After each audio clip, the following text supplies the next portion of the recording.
With Osaka over with, we hopped on our fourth and last bullet train and made our way back to Tokyo for our last couple of days. While it was nice to see Osaka, it was not without some stresses. Our final day in Osaka, we were having to deal with Hurricane Milton back at home. We had already gone through Hurricane Helen just a day before our trip, and we're now almost bookend with the second hurricane just days before the end. All we can do was check on our house cameras at home and have our nearby family check on the house when it was all over. Luckily for us, everything was fine aside from some debris, so it was back to finishing off our trip. Gotta love living with 6 months of the year in a hurricane season. Next stop, Shibuya. With the bullet train dropping us off in Tokyo Station, our first goal of the day was to find a Tokyo Station Pokemon store. Crystal was set on getting the exclusive train conductor Pikachu plush that is only available at this specific location. But finding this specific store in this specific giant station was a bit more difficult than expected. But after asking some friendly folks, we were able to secure and catch the little pocket monster.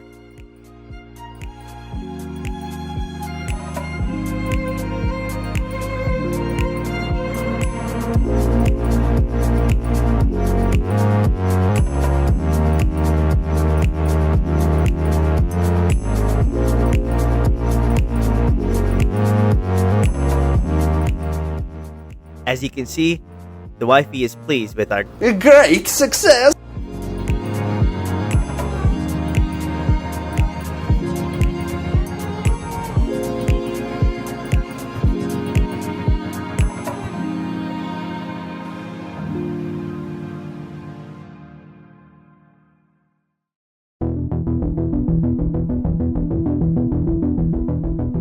Shibuya Crossing. It's one of those places that you've seen on TV a good amount of times, but it doesn't really hit until you're actually in the middle of it. It hit me even more so having just binge watched Alice in Borderland on the plane ride over, and if you've seen that show, you know how important this area is to the entirety of the series.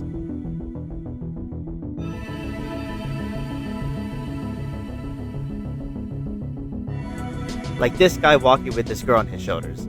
This is literally what happens in the show before everything goes to hell.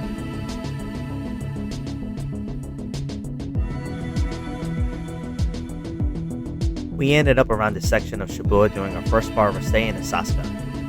We accidentally ended up at the Hachiko Statue, which is part of the itinerary anyway. I'm a dog person, and ever since I heard the story of Hachi, and the fact that they have a statue set up in his honor, reaching this area was a plus.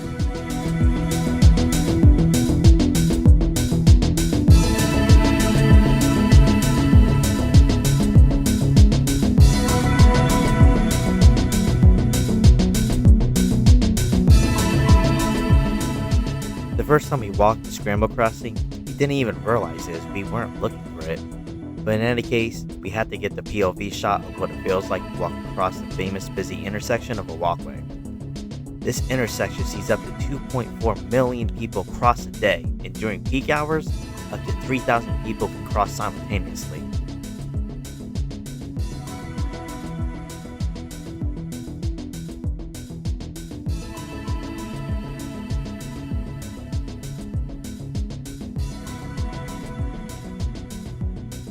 We had reservations at Shibuya Sky, which is a newer attraction having opened in 2019.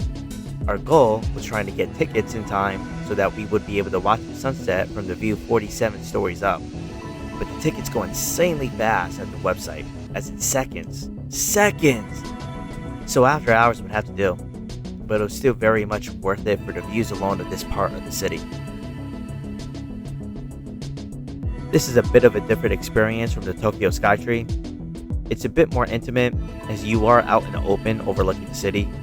Now of course, that means it's extremely windy and it can get cold, but there's just something about being able to see the Tokyo Tower as well as the Skytree off in the distance with nothing blocking your view, and it just makes it special.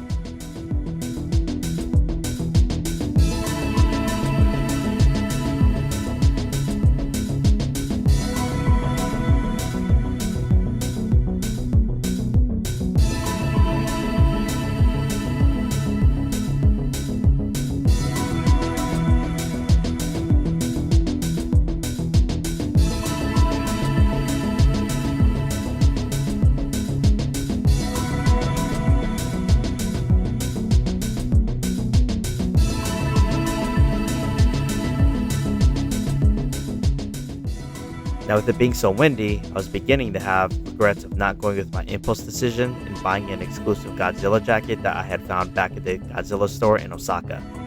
I figured I would have another opportunity to buy it at the Godzilla store in Tokyo, but sadly that store didn't have nearly as good things as the Osaka store did.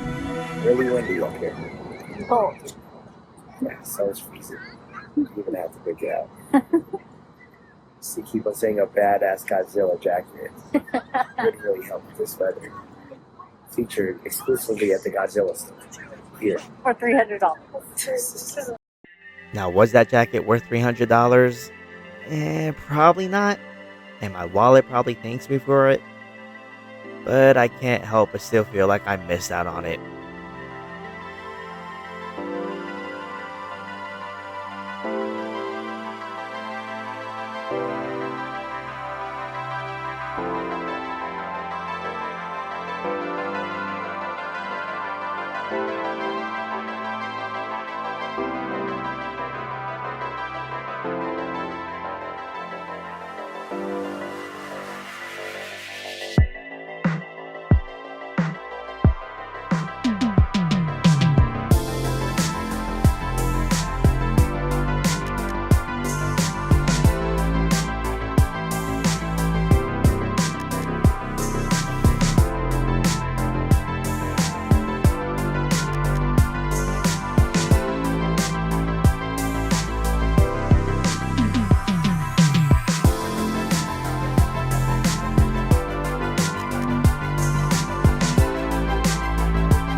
As you can see, Hachi's featured all throughout Shibuya. If you're unaware of Hachi's story, he was an Akita dog who lived from 1923 to 1935. Adopted by a college professor who took the Shibuya train to commute to work, Hachi would follow his owner every morning and see him off, and would come back to greet him upon his return later in the day so that they could walk home together. One day, Hachi's owner suffered a brain hemorrhage and died at work, never to return home. Hachi would return every day for 9 years not knowing this and just wait for his owner to get off of the train so that they could walk home together. Word would spread, and the media outlets would label Hachi as the most loyal dog in all of Japan. Eventually, they would set up a statue right by the train station where he would wait for his owner daily. This would continue to Hachi's death. It's an emotional story, and for those interested, there is an American movie adaptation starring Richard Gere called Hachi, A Dog's Tale. After braving the high winds from outside of Shibuya Sky, we made our way back in to try the Paradise Lounge indoors for a small dinner before we headed to our last destination of the night. Crystal got the egg sandwich, and I got this chili dog.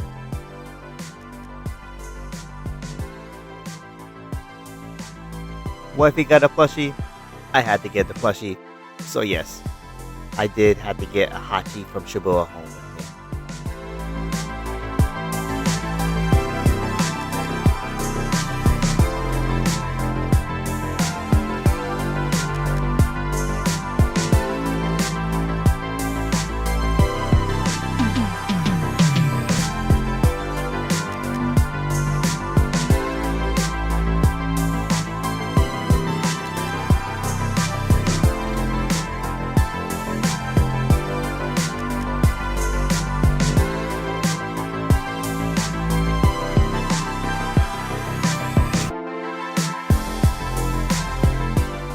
One of the channels that I watch frequently to prepare for this trip is Chris Broad's Abroad in Japan. A few months before our trip, he announced that along with his partner Sharla, they had opened a bar in Shibuya called Lost that was hidden behind a gacha machine. Alright guys, the next stop of the night, we are hitting up Chris Broad's Lost Bar. You don't know, Chris owns a YouTube channel called Abroad in Japan, and we've learned a lot of things from his YouTube channel while studying as far as different things on what to do to come over here in Japan. He just opened up this bar just recently, about a month ago or so, with his wife, and we're gonna go ahead and give it a check out. Apparently there's an 80s theme going on with the music playing, so we can't wait to try this out.